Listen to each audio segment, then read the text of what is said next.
Continúa, porque vos le dijiste. Sí. Entonces, ¿cómo se forman los rayos? Notar la diferencia entre los términos de rayo,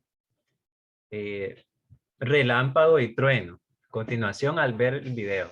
Velocidad hacia la superficie terrestre. De manera concisa, se conoce como rayo al fenómeno eléctrico producido en las nubes. Entonces, rayo es esa descarga eléctrica. O sea, en sí todo el fenómeno. Por eso es importante, cuando nos referimos a todo eso, al fenómeno físico, se refiere a los rayos. Entonces, no puedo decir, hoy vamos a hablar de los truenos. No, no es así. Hoy vamos a hablar de los relámpagos. Tampoco. El general se refiere al rayo, el fenómeno que engloba todo. Por otro lado, trueno es el ruido producido por esta descarga de alto poder. Y por último, el relámpago representa la luz generada mientras toda la energía cae a la Tierra. Los rayos se producen como todo flujo de... Bueno, entonces rayo, el fenómeno eléctrico. Trueno se refiere al sonido que emite este fenómeno. Y relámpago, pues la luz. Por eso, primero vemos siempre el relámpago, que es lo luminoso, porque la luz viaja más rápido que el sonido. Y hasta después escuchamos brum. Sigamos, pues. de corriente eléctrica por la interacción de partículas cargadas positivamente con otras cargadas negativamente. En las nubes aproximadamente a los 5000 metros de altura se forman pequeños cúmulos de cristales de hielo, los cuales forman granizo gradualmente. Cuando el granizo se forma, este choca constantemente con los cristales que aún están suspendidos, provocando que el granizo adquiera una carga positiva y los cristales suspendidos una carga negativa. Debajo de esta capa ocurre lo contrario, los cristales de hielo se cargan positivamente mientras que el granizo se carga negativamente. Como sabemos, el granizo, al ser más denso que los cristales de hielo, provocan una inversión en la cual los cristales de hielo suben a una altura de entre 8 y 10 kilómetros y todo el granizo baja a la altura inicial de entre 5 y 7 kilómetros, creando un circuito enorme de aproximadamente 5 kilómetros de largo. Como sabemos, esta creación de polos eléctricos opuestos genera una diferencia de potencial entre la nube o cumulonimbo, que incluso llega a inducir un polo eléctrico en la Tierra, la cual atrae toda esta energía acumulada en las nubes. En esta última fase se genera el conocido rayo que, al poseer tanto poder, genera un arco luminoso a su paso en su camino a la Tierra, el relámpago, que es seguido por el característico sonido que genera, es decir, el trueno. Al tocar el suelo, la energía del rayo se disipa, induciendo en la zona de impacto una carga positiva y cargando negativamente sus alrededores, provocando un flujo eléctrico en todas direcciones. De ahí que la caída de un rayo pueda resultar fatal para los seres vivos que se encuentran cerca. Se estima que caen a la Tierra aproximadamente 1.400 millones de rayos por año, esto es aproximadamente 44 cada segundo. Cada rayo mide aproximadamente 5 kilómetros de largo y 1 centímetro de ancho, y el aire a su alrededor puede alcanzar los 20.000 grados Celsius, eso es más del triple de la temperatura del Sol.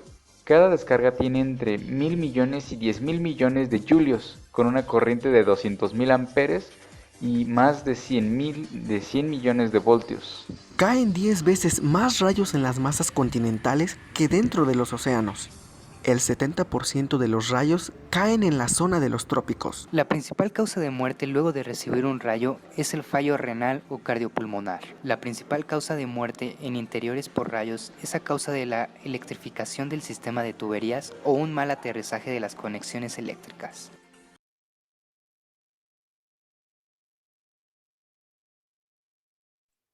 Bueno, como se pudo ver, eh, retrocedo un poquito para mirar el gráfico que se describía. Eh, el granizo, al ser más, más pesado que los cristales, pues se coloca en la parte de abajo y los cristales de hierro, los cristales de agua sólida se colocan arriba. Entonces, ambos, tanto el granizo como los cristales, tienen, podemos decir, energía opuesta, así como cuando tenemos un cable de energía, están en polo opuesto. Que si nosotros los juntamos, se produce una descarga. Eso mismo pasa en las nubes, pero a gran escala. Un polo, el otro polo, entonces se unen y eso es lo que genera las grandes descargas de energía. Es interesante porque nosotros hemos escuchado que la bomba atómica fue producida precisamente por la división del átomo allá hace como 70 años, un poco más de 70 años. Y uno puede preguntarse, ¿por qué pasa eso si el átomo es algo tan pequeño? Eso nos enseña que no necesariamente porque algo sea grande, implica que tenga poco o nada de energía. Lo más pequeño a veces puede ser más poderoso que lo grande. Ejemplo, aquí lo miramos que un rayo al caer puede alcanzar el aire a su alrededor 3 veces la temperatura del sol. ¿Cómo es posible? Es que así funcionan las cosas en el universo de nuestro Señor. Y la apariencia siempre engaña. Entonces, eso es con respecto a la formación de rayos. ¿Alguna pregunta?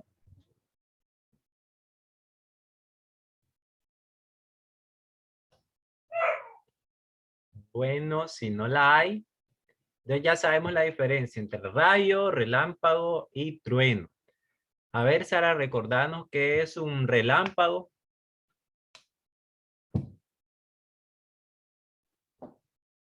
El relámpago es el fenómeno como tal, el nombre que se le da. Y el trueno es el sonido que emite y el rayo es la luminosidad del fenómeno. Ok, gracias, Sara. Solo hacemos un intercambio ahí. El relámpago viene siendo el luminoso y el rayo el fenómeno eléctrico. Gracias, ¿oíste? Vamos a concluir esta partecita de los rayos y vamos a pasar a la última parte de nuestra sesión que tiene que ver con algo más sobre clima. A ver, una pregunta importante. Hay lugares donde se produce más. A veces vemos montañas que están más boscosas o en vegetación que otra parte de la montaña. ¿Y a qué se debe? Entonces, eso se llama o se puede ver a un fenómeno que se llama FON o FOEN. ¿Qué es eso? Pues aquí vamos a ver por qué muchas veces una parte de la montaña está con más vegetación que la otra parte. Generalmente la otra parte está seca. ¿A qué se debe? Pues les presento el efecto FOEN. Observemos el video a continuación.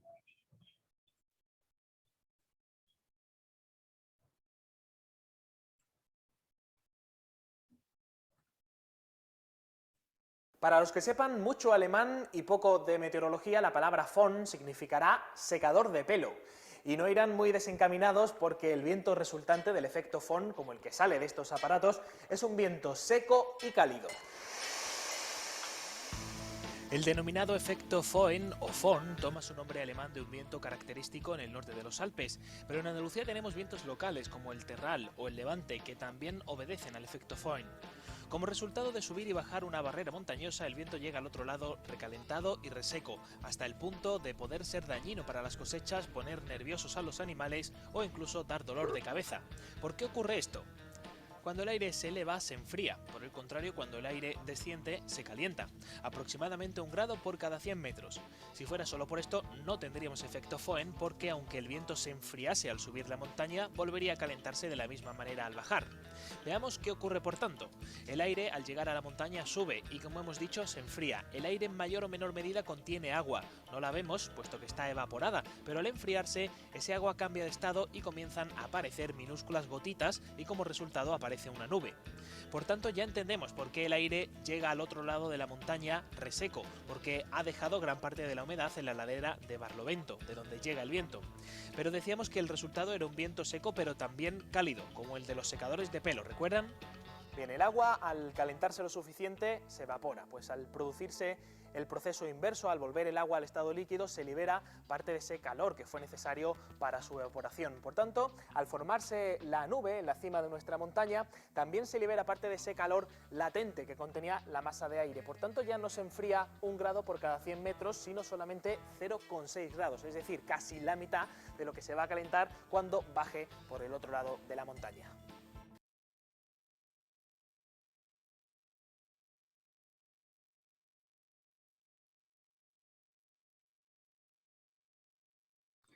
En las sesiones anteriores, nosotros aprendimos que cuando el aire está caliente, entonces sube y en esa subida va perdiendo calor.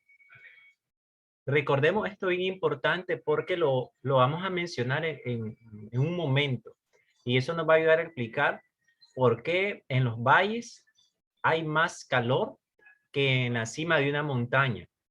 Aunque, ¿qué está más cerca del sol? ¿El valle o la montaña? Es la montaña, porque está más alto, ¿no? Podemos decir que está más cerca del sol. ¿Y por qué es más frío la montaña que lo que está más lejos del sol, como un valle o la tierra? Entonces, eso también tiene su deber a lo que estamos mencionando. Cuando el aire sube, va perdiendo calor. Y todo aire que pierde calor, entonces podemos decir que se vuelve más pesado y vuelve. En la última sesión vamos a recordar esto porque vamos a hacer un pequeño experimento. Entonces, con el efecto Foehn es lo que hace que una parte de la montaña esté más cubierta de vegetación que otra. ¿Por qué razón? El aire sube y mientras va subiendo, va perdiendo calor y entonces esa agua que contiene el aire pues se va depositando en una parte de la montaña y en otras porciones sube y forma nubes. Interesante. No obstante, cuando ese aire baja o ese viento baja, ya ha perdido humedad y va arrastrando prácticamente lo caliente. Y como se mencionaba aquí, por eso generalmente detrás de una montaña vemos ese aspecto desértico. Cosa interesante, recordemos, el viento en nuestro país a nivel general, hablando aquí en Managua, en Managua sí es específico, viene del este. Entonces, depende de la dirección de donde esté el viento. Si el viento viene del este, entonces la parte este de la montaña va a estar cubierta. Y la otra puede tener un aspecto más seco, desértico.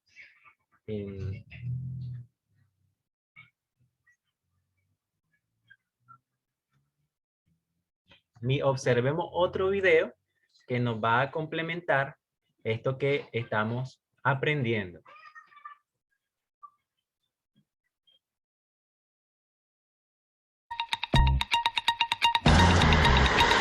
Estamos a Barlovento de la Sierra de Guadarrama, en el lado segoviano. Aquí el aire más frío y húmedo llega a la montaña y asciende por ella. Mientras, a Sotavento, en la cara madrileña, el aire frío y húmedo se queda en las montañas y baja más caliente y más seco. Con esa nubosidad estancada a Barlovento y sin sol, la temperatura apenas sube unos grados. Aquí tengo que ir un poquito menos abrigada que mi compañero porque hay menos nubosidad. El efecto Foehn acumula esa nubosidad cargada de humedad. Muchas veces precipita en forma de lluvia, nieve o, como es este caso, formando bancos de niebla. Toda esa nubosidad junto a las lluvias y la niebla se quedan en la zona de Barlovento. Y como podemos observar, en la zona de Sotavento los cielos están mucho más despejados.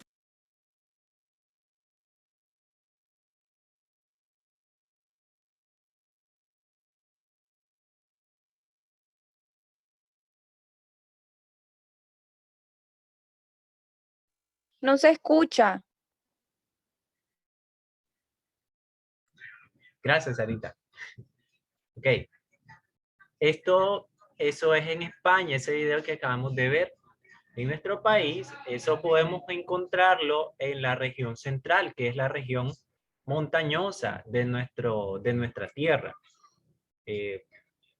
Chontales, Jinotega, ya el clima ahí es un poco más estable, más frío. Entonces, ya esas regiones chontales un poco más céntrico. Regiones montañosas. Entonces, nosotros podemos ver entonces por qué sucede ese fenómeno. Una parte bien lluviosa, fría y otra parte caliente. Es por el efecto Foehn. Para concluir, entonces, yo les mencioné hace un momentito acerca de que, ¿por qué a veces, o no, bueno, no a veces, por qué en los valles tiende a ser más caliente que en las montañas? Si las montañas están, podemos decir, más cerca del sol. Entonces, nuestra misma lógica nos dice que no es porque esté más cerca del sol que depende que una parte sea más fría que la otra. No tiene nada que ver la distancia que tengan respecto al sol, porque es una distancia despreciable o insignificante respecto al sol, desde el suelo al sol o desde la punta de una montaña al sol. No, es despreciable. Esto se debe especialmente a un fenómeno, a algo físico de nuestro planeta llamado la presión atmosférica. ¿Qué es la presión atmosférica? Entonces, la presión atmosférica nos enseña que toda la Tierra está cubierta de aire. Entonces, así como cuando nosotros llenamos un tanque y el tanque tiene chorrito para sacar agua, cuando uno llena el tanque de agua y saca del chorrito, y el tanque está lleno y sale más fuerte el chorrito. ¿Por qué? Porque al haber más agua, hace más presión, entonces el chorrito sale más fuerte. Pero cuando va bajando el nivel del agua, vemos que cuando ya el tanque está a la mitad, sacamos agua del chorrito y no va a tener la misma fuerza de salida como al principio al estar lleno. Pues eso mismo sucede en nuestro planeta. Imaginémonos sobre nosotros cuánto aire hay. No es cuando salgo o salimos a la calle, tenemos kilómetros de aire sobre nosotros. Entonces, mientras más aire hay sobre nosotros, a eso se llama presión atmosférica. O sea, sobre ustedes cuando van caminando, hay una gran columna de aire específicamente sobre ustedes que está ejerciendo presión. Toda esa cantidad de aire ejerce una presión sobre ustedes. Y por eso, especialmente, bueno, no detallo eso. La física nos enseña que mientras más grande es la presión del aire sobre algo, es más caliente. Oigan bien. Entonces, ¿dónde hay más presión sobre nosotros? ¿Aquí a tierra firme, en el suelo o en una montaña?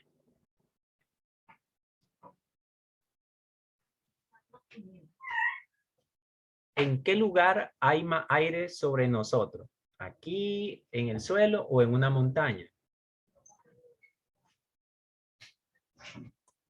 Pues se debe entonces que en las montañas, como está más cerca, más alto, entonces hay menos presión que sobre los que estamos en tierra firme. Por lo tanto, tiende a ser más caliente.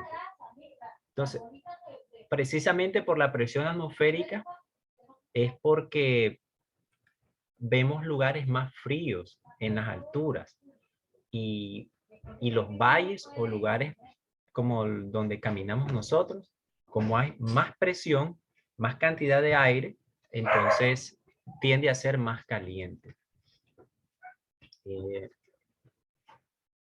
Bueno, entonces, Sara, gracias por estar presente. ¿Tenés alguna pregunta? Vos que estás, dice, vos vas a decir, Sara, solo yo he quedado. No. Sí, solo yo participo. Pues al respecto, no, fíjate. Más bien, te iba a decir eso, o sea, que como, o sea, se cumplía la ley Sara, de que donde el aire ejerce más presión es más Sara. caliente. Entonces, eso Sara, iba a discúlpame, decir. ¿podés hablar un poquito más fuerte? Gracias. Cuando hiciste la pregunta, eso es lo que estaba pensando. O sea, porque la ley dice de que donde el aire ejerce más presión es más caliente. Entonces, donde se ejerce más presión es aquí en el valle y por eso es, o sea, como se ejerce menos presión de aire en las montañas, entonces es más frío. Pero ya lo explicaste un poco mejor hablando sobre lo que es la presión atmosférica también. Entonces, solamente iba a decir eso, pero no estaba segura, pero después vi que sí era así. Entonces, gracias por aclarar el punto y pues sí, eso. Excelente, Sara. Excelente. Gracias, gracias. Bueno, felicito a Sara que está presente. Los demás, pues, quién sabe por qué. Pero, vamos a hacer algo diferente porque los demás se ausentaron y no nos dieron justificación. Y pues el que mire el video va a saber pues en el grupo. Gracias, Sarita, por acompañarnos. Entonces, para la última sesión, vamos a hacer dos cositas prácticas en clase y una asignación final que tiene que ver más con trabajo en casa. Está revisando varios días. Se las voy a estar informando por el grupo para que ustedes estén atentos. Bueno, Dios les bendiga. Vamos a concluir. Esto ha sido el conocimiento que correspondía para la fecha de hoy. Y estén muy atentos, pues, para las asignaciones finales. Sara, nos despides en oración. Por supuesto. Oremos. Padre Celestial, que estás en los cielos, santificado sea su nombre. Le damos gracias, Señor, en esta mañana por habernos permitido seguir aprendiendo más sobre esta especialidad de climatología. Gracias también, Señor, porque tú has provisto de recursos, nos proveíste un instructor, Señor, que también ha estado con nosotros paso a paso. Gracias, Señor, porque hasta el momento hemos aprendido muchas cosas que tú consideras que es necesario para nuestra formación, tanto en la vida como también, Señor, ante los tiempos malos que vivimos. Gracias, Padre Celestial, por su dirección, por darnos sabiduría y ahora quédese con nosotros. En el nombre de su Hijo amado Cristo Jesús. Amén. Amén. Gracias, Sara. Tremenda oración. Que te vaya bien y pues el Señor te guarde y así va a ser. Muchas gracias.